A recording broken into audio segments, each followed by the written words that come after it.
나의 입술의 모든 말과 나의 마음의 모든 묵상이 주께 온전히 연락되기를 간절히 바라나이다. 아멘. 우리 사랑하는 성도 여러분, 오늘 우리는 제8계명 도둑하지 말라라는 말씀을 함께 살펴보려고 합니다. 벌써 8주가 되었네요. 8주차가 되었습니다. 얼른 이 10계명을 마치고 우리 또 사순절 설교들을 또 해야 되지 않겠습니까? 그래서 두 주 더 남았습니다. 그리고 이 계명을 저는 오늘 두 가지 질문을 통해서 한번 생각해 보려고 합니다. 첫 번째 질문은 왜 하나님께서는 우리에게 도둑질하지 말라고 하실까? 간단하죠? 그리고 조금 더 깊은 질문인 두 번째 질문은 왜 제8계명만으로는 부족한가, 완전하지 않은가? 라는 질문입니다. 그럼 그 질문을 한다는 것 자체가 뭐겠어요? 그걸로는 안 된다라는 거죠. 그게 오늘 설교의 핵심입니다. 우선 첫 번째 질문인 왜 하나님께서는 우리에게 도둑질하지 말라고 하시는가? 라는 질문을 답하기 위해서 제가 요즘 이거 자주 하죠. 제 어린 시절 얘기를 여러분께 좀 들려드리도록 하겠습니다. 네, 스토리타임 또 생겨나고 우리 목사님에 대해서 조금 더 알게 되는 그런 시간이지만 이 말씀을 드리는 건 다시 한번 말씀드리지만 오늘 설교와 연관이 있기 때문입니다. 제가 아마 9살이나 10살쯤 되었을 때 일인 것 같습니다. 하루는 제가 아버지의 서재에서 이제 놀다가 아주 우연찮게 한 권의 책을 발견했습니다. 벌써 흥미진진하지 않나요? 네. 꼬마아이가 아버지 서재, 저희 아버지 서재가 굉장히 컸었는데 그 당시에 뭔가 특별한 책을 하나 발견했어요. 그리고 그 책의 페이지를 그냥 무심코 넘기던 중에 책장 사이에 끼워져 있는 뭐가 있었겠습니까? 돈, 지폐, 다발을 발견하게 된 겁니다. 저는 그 순간의 설렘과 흥분을 아직도 기억해요. 거의 보물을 찾는 것 같은 그런 느낌이었습니다.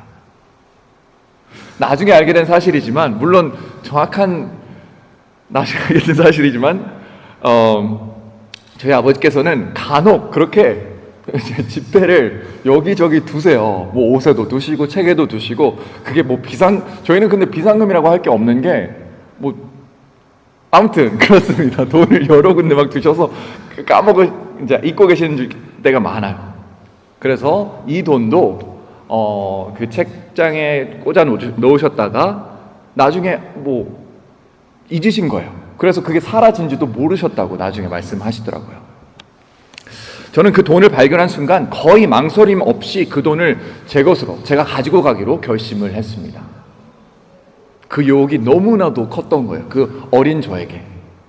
그리고 그 발견 이후에 며칠 동안은 말 그대로 정말 모험과 흥분의 시간이었습니다. 아이가 10,000원짜리 지폐 여러 장을 막 찾았으면, 그리고 이게 이제 이거 내 거야 라고 하면 얼마나 흥분되겠습니까? 그도 그럴 것이 그때까지 제 용돈이 하루에 한 300원이었던 것 같아요. 그리고 나중에 돼서야 500원으로 저희 어머니가 올려주셨거든요. 근데 그렇게 하루에 적게는 300원, 많게는 500원만 쓰던 아이가 자기 수중에 몇만 원씩 되는 돈을 얻게 됐으니까요. 그런데 아버지의 그 지폐 뭉치를 발견한 후에 저에게는 그 지폐를 마음대로 쓸 수 있는 돈이 생긴 것이었죠. 매번 그 돈이 있는 그 책을 다시 펼칠 때마다 저는 10,000원씩 한 장씩 빼서 이렇게 쓰기 시작했어요. 그 당시 10,000원 혹은 지금으로 치면 $10 정도 되겠지만 크게 큰 금액 같이 안 느껴지시죠? 저한테는 엄청난 금액이었습니다. 그리고 다시 한번 말씀드리지만 마르지 않는 보물 상자를 이제 발견한 것 같았습니다. 그런데 문제가 하나 있더라고요. 바로 그 돈을 쓰는 기쁨과 함께 다른 것이 함께 딸려오더라고요. 그 돈은 제가 정당하게 받은 용돈이 아니었기 때문에 저는 그 돈으로 산 물건들, 장난감들, 이 모든 것들을 가족으로부터 어떻게 해야 되죠? 숨겨야 됐어요. 당연하잖아요. 나다나 그거 어디서 났어? 숨겨야죠. 그래서 그 당시에 제가 저희 교회 공사 이제 봉헌한 지가 얼마 안 돼서 공사장에 아직 이렇게 남아 있었는데 제가 막 그런데 막 숨기고 막 그랬던 기억이 나요. 그래서 저는 그 당시에 굉장히 예민한 상태였고 항상 이제 신경이 곤두서 있었던 것 같습니다. 그리고 가족들 중에 누군가가 그 새로운 장난감에 대해서, 제 주머니에 있는 돈에 대해서 물으면 뭐라고 대답해야 될지 저는 항상 생각하고 있는 거예요. 어떻게 거짓말을 해야 되지? 내가 뭐라고 변명을 해야 되지? 막 그랬던 거예요. 그렇게 한동안 이 끊이지 않는 자금에 대한 만족과 기쁨이 있었음에도 불구하고 그 기쁨은 오래가지 않았어요. 아직도 너무나도 어렸던 저에게 제 삶은요, 그 당시에 불안과 초조함으로 가득 차게 되었고요. 어느 순간은 차라리 내가 이 돈을 발견하지 않았으면 더 좋았겠다라는 마음이 그 어린 나이 때도 들었던 것 같습니다. 그리고 매일매일 매 순간이 불안과 두려움에서 떨며 지냈던 시간이었던 것 같아요. 근데 그 어린 마음에 너무 멀리 와버렸어. 못 돌아갈 것 같아 라는 생각도 했습니다. 그렇게 불안해하면서도 또 돈은 쓰는 건 또 써야 되니까 또 계속 쓰던 와중 어느 날 제가 잠시 경계를 늦췄던 것 같습니다. 입고 있던 바지에 이제 잔돈이 남아 있었던 거예요. 그리고 보통 같았으면 철저한 저니까 그걸 빼서 어딘가에 숨겨놨을 텐데 그날은 깜빡하고 바지를 빨래통에 넣은 겁니다. 그리고 그 당시에 저희 집에 오셔서 저희 부모님을 도와주시던, 그리고 저희를 돌봐주시던 외할머니께서 그 바지에서 5,000원짜리 지폐와 동전을 발견하시는 거예요. 그리고 저희 할머니는 제가 얼마 용돈을 받는지 아시니까 그렇게 큰 돈이 우리 나단이 바지에 있을 리가 없죠. 나단이 수중에 있을 리가 없으니까 그 돈을 저희 어머니에게 가지고 가십니다. 그리고 그날 밤 제 모든 어두운 비밀들이 낱낱이 드러난 거죠. 지속적인 도둑질의 습관, 그것을 감추기 위해서 했던 수많은 거짓말들, 그리고 아직까지 숨겨뒀던 그 돈, 그 모든 게 다 드러났어요. 여러분, 제가 이 떳떳하지 않은 부끄러운 이야기를 여러분과 나누는 이유는요, 도둑질이 한 사람에게 어떤 영향을 미치는지 제가 몸소 경험한 거 알려드리려고 하는 거예요. 제가 아무리 어린아이였어도 이건 잘못한 게 맞아요. 그리고 저는 부끄럽습니다. 제가 그런 도둑놈이었습니다. 제가 여러분에게 도둑질이 왜 사회적으로 또 철학적으로 또 신학적으로 잘못되었는지 얼마든지 설명드릴 수 있어요. 하지만 그렇게 하지 않는 이유는요, 도둑질이 그 피해자, 내가 그 물건을 혹은 돈을 이제 훔쳤던 그 피해자에게 큰 상처를 주며 누군가를 해치는 그 일에 우리가 물론 동참해서는 안 되지만 그것을 넘어서 도둑질이라는 죄가 가장 먼저, 어쩌면 가장 깊숙하게 철저하게 망가뜨리는 사람은요, 정작 그 도둑질을 한 사람이라는 것을 여러분들께 알려드리려고 제가 저의 어린 시절의 이야기를 여러분께 드리는 겁니다. 여러분, 도둑질은요, 언제나 거짓과 속임수를 동반합니다. 언제든지요. 그리고 그 반복된 거짓과 속임수는요, 우리 영혼 깊은 곳에 무엇이냐를 남겨요. 이거는 우리가 부인할 수 없는 사실입니다. 우리를 점점 더 어둠으로 밀어넣고요, 우리를 절망과 두려움의 길로 이끌고 갑니다. 여러분, 저는요, 기억력이 좋은 편이 아니에요. 제가 장난으로 예전에도 한번 몇 번 말씀드린 것 같은데, 제가 설교를 해놓고 제가 지난주에 뭘 설교했는지 잘 기억이 안 나요. 하물며 저는 중학교 이전의 일들이 거의 생각이 나지 않습니다. 그런데도 30년이나 지난 지금도 그 어린 그때의 감정이 너무나도 또렷하게 기억이 나요. 두려움과 불안함, 그게 기억나고요. 모든 것이 탄로난 그날 밤 느꼈던 어떤 감정일 것 같습니까? 안도감과 해방감. 걸렸구나 내가. 어떡하지가 아니라 저는 안도했어요.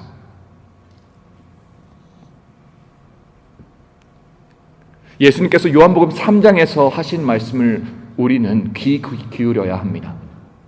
뭐라고 말씀하시냐면요, 악을 행하는 자마다 빛을 미워하며 빛으로 오지 아니하나니 이는 그 행위가 드러날까 하며. 여러분, 우리가 죄를 지으면요, 우리가 도둑질을 하면요, 하나님을 멀리할 수밖에 없게 됩니다. 왜냐? 내 안에 거짓이 있으니까요. 떳떳하지 못하니까요. 그리고 전 여러분께 불편하지만 지금 이 순간 묻고 싶습니다.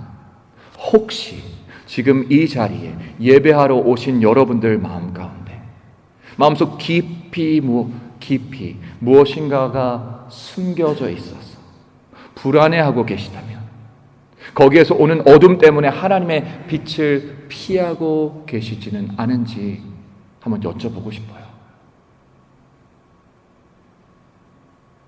그리고 그런 우리에게 예수님께서 이렇게 말씀하십니다. 진리를 따르는 자는 빛으로 오나니 이는 그 행위가 하나님 안에서 행한 것임을 나타내려 합니다. 악을 행할 때는요, 어두움으로 가지만 진리를 따를 때는 빛으로 나아오게 되어 있고 나아가야 합니다. 여러분, 사실은 제가 더 염려하는 것은요, 우리가 사소하다고 여기는 작은 행동들입니다. 우리 어제 새벽기도 말씀드리면서 우리들의 한 작은 한순간의 결정들이 우리의 길을 만든다고 말씀드렸죠. 가까운 친구에게 빌린, 요즘은 달걀 빌리고 이런 거 없잖아요. 근데 달걀 하나 빌렸어요. 그리고 다시 안 돌려줘요. 아유, 친구 사이인데 어때? 누구에게는 그게 도둑질처럼 보일 수도 있죠. 펜 하나 잠깐 빌린다고 해서, 특히 우리 교회 펜, 제가 이거 쓰면서 마음에 그게 들더라고요. 국을 막 담아주신 적이 있어요, 우리 여성교회에서. 근데 아직도 못 가지고 오고 있어요. 집에 그 국그릇, 그 철로 된 국그릇 한 3개랑 엄청 큰 사발 하나가 있어요, 집에. 근데 교회 건데 어때? 내가 이 교회 목사인데. 이런 생각이 문득문득 들어요. 그러면 안 된다는 겁니다. 그런 사소해 보이는 일들이 쌓이고 우리 영혼의 흔적들을 조금씩 남긴다는 겁니다. 우리가 떳떳하지 못하면. 여러분, 기억하시기 바랍니다. 어떤 형태든 도둑질은 우리를 숨막히는 어둠의 길로 이끌게 되어 있습니다. 그리고 이미 우리를 하나님께로 인도하시는 길을 열어놓으신 우리 예수님께서는 그런 우리들에게 오늘 이렇게 말씀하시는 겁니다. 진리의 빛 가운데로 오라. 세상에 비치신 나에게 오라 말씀하시는 거예요. 그 작은 어두움도 너의 삶 속에 허용하지 말고. 여러분, 우리가 규칙을 교묘하게 비틀고요, 제도의 허점을 이용하는 것이 영리함과 지혜로움으로 여겨지는 시대에 살고 있습니다. 흔히 말하는 편법이죠. 합법과 불법의 경계 어디엔가에 걸쳐 있는 그 행동들을 아무런 양심의 가책도 없이 그것이 똑똑하게 사는 방법이라고, 알뜰하게 사는 방법이라고 하면서 정당화하는 세상에 우리가 살아갑니다. 그리고 그런 문화 속에서 살아가는 우리들, 우리 사랑하는 하나님의 자녀된 여러분들께서는 아무리 작아 보이는 선택이라도, 이거 누가 신경이라도 쓰겠어 라고 하는 선택들이라고 할지라도 어둠이 아닌 빛으로 향하는 길로 나아가시기를 바랍니다. 소망합니다. 기도합니다.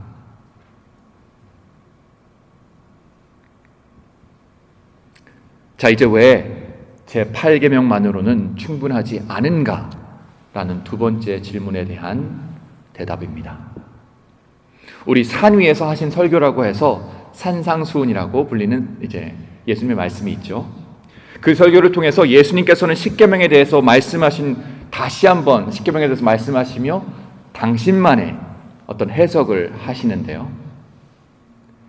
예수님은 단순히 십계명을 설명하신 것이 아니라 전혀 새로운 차원의 이야기를 말씀하십니다. 우리가 지지난주에 걸쳐서 보았던 살인과 간음에 대해 말씀하시면서 마음속의 미움과 음욕까지도 죄라고 분명하게 말씀하시죠. 왜냐하면 하나님께는요 마음의 문제가 가장 중요하기 때문입니다. 우리가 꼭 행동을 하지 않았기 때문에 괜찮은 게 아니라 마음까지도 살펴보신다는 거죠. 그리고 비록 우리 예수님께서 산상수훈을 통해서 오늘 이 제8계명을 직접 인용하시고 거기에 대해서 말씀하시지 않았지만 사실상 그 계명을 새롭게 해석하고 계신 부분이 바로 오늘 두 번째 마태복음 본문입니다. 이렇게 말씀하시죠.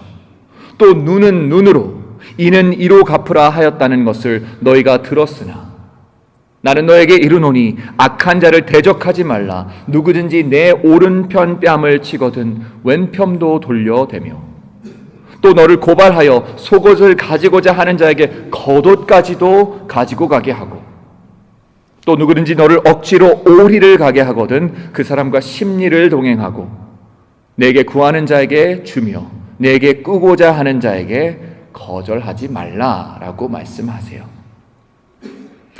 우리가 이 말씀을 잠깐 살펴보면 겉으로 보기에는 얼핏 보기에는 이 말씀이 도둑질하지 말라라는 말과는 상관이 없는 구절 같아 보이기도 합니다. 그렇지 않나요? 하지만 한번 생각해 보시기를 바랍니다. 도둑질이 뭐죠? 도둑질은 남의 것을 빼앗아서 내 것으로 만드는 행위입니다. 그렇죠?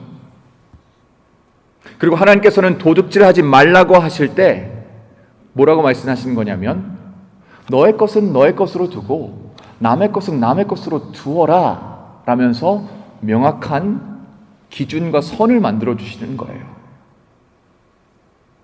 그런데요, 신약에 와서 예수님께서는 그 말씀에 멈추지 않으시고 한 걸음, 두 걸음, 세 걸음 더 나아가시는 겁니다.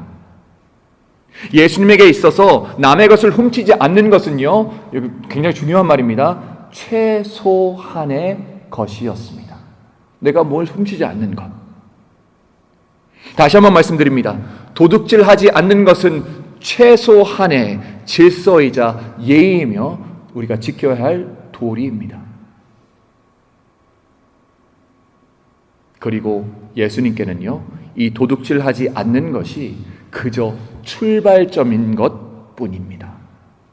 출발점이라면 더 나아가야 한다는 말이죠. 나아가서 예수님께서는 오히려 도둑질에 반대가 되는 이야기를 하세요. 너의 것을 다른 이에게 그냥 내어주라. 그 사람이 빼앗아 가기 전에 내어주래요. 그래서 형제와 자매와 이웃이 함께 더 풍성해지라고 말씀하십니다. 성도 여러분, 이 사순절 기간 동안 우리가 묵상하는 예수님은 바로 그런 분이십니다. 우리 예수님께서는 최소한의 예의, 최소한의 도리에 머무르신 분이 아니시고 왼쪽 뺨을 돌리시고 겉옷을 내어주시고 심리를 더 걷는 것뿐만이 아니라 뭘 하셨던 분이시죠? 자기 자신을 우리에게 내어주신 분이시라는 거죠. 그리고 그 내어주심의 결과로 오늘 우리가 이 자리에 있습니다. 믿으십니까? 예수님께서 내어주시지 않았다면, 예수님께서 그 최소한을 넘어서지 않으셨다면 우리는 이 자리에 앉아 있을 수 없다는 말입니다. 하지만 우리는 이 자리에 서 있죠. 구원받은 자들로서, 속량받은 자들로서, 하나님의 자녀로서 이 자리에 서 있습니다. 성도 여러분, 우리 예수님께서 최소한의 도덕적인 책임만 다하셨다면 여기에 있는 그 누구도 이 자리에 있을 수 없음을 기억하시며 최소한을 넘어 양심 있게 사는 것을 넘어 그저 괜찮게 사는 것을 넘어 예수님의 자신을 내어주시는 사랑을 조금이나마 실천할 수 있는 저와 여러분, 그리고 우리 교회 되기를 원합니다. 여러분, 도둑질은요, 다양한 형태와 모양으로 언제든지 어디에서나 일어날 수 있다는 것을 꼭 기억해 주시기 바랍니다. 그리고 어쩌면 우리는 우리가 도둑질을 하고 있는지도 모르고 살아가고 있을지도 모릅니다.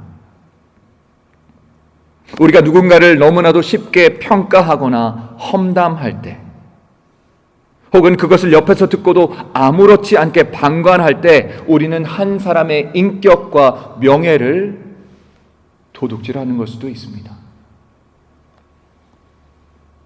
의도치 않았다고나 하지만 우리가 누군가를 비꼬아 조롱하고 공개적으로 망신 줄 때 우리는 그 한 사람의 마음의 평안과 안정감을 빼앗고 도적질하는 걸 수도 있습니다.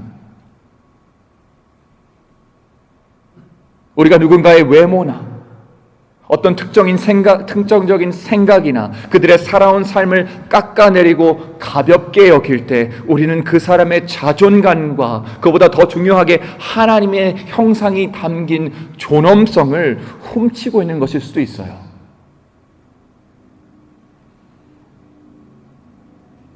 그리고 우리가 누군가의 고통이, 그들의 슬픔이 별것 아닌 것으로 가볍게 여기거나, 혹은 반대로 누군가의 기쁨을 왜 오바해? 라고 과도하다고 핀잔 줄 때 우리는 그 사람의 정당하고 존중되어야 할 감정을 훔치고 있는 것일 수도 있다는 것이죠. 여러분, 그렇다면 이 자리에 앉아있는 우리들 그 누구도 나는 아무것도 훔친 적이 없습니다, 나는 제 8계명을 철석같이 지켰습니다 라고 말할 수 있는 분이 몇 분이나 되겠습니까? 여러분, 그리고 더 나아가서요, 우리는 하나님으로부터 훔칠 수도 있습니다. 하나님께서 우리의 삶 속에서 역사할 자리를 남겨두지 않은 채 우리 자신의 목표와 야망을 내세울 때, 그것을 쫓으며 살아갈 때 우리는 하나님의 주권을 빼앗고 있는지도 모릅니다.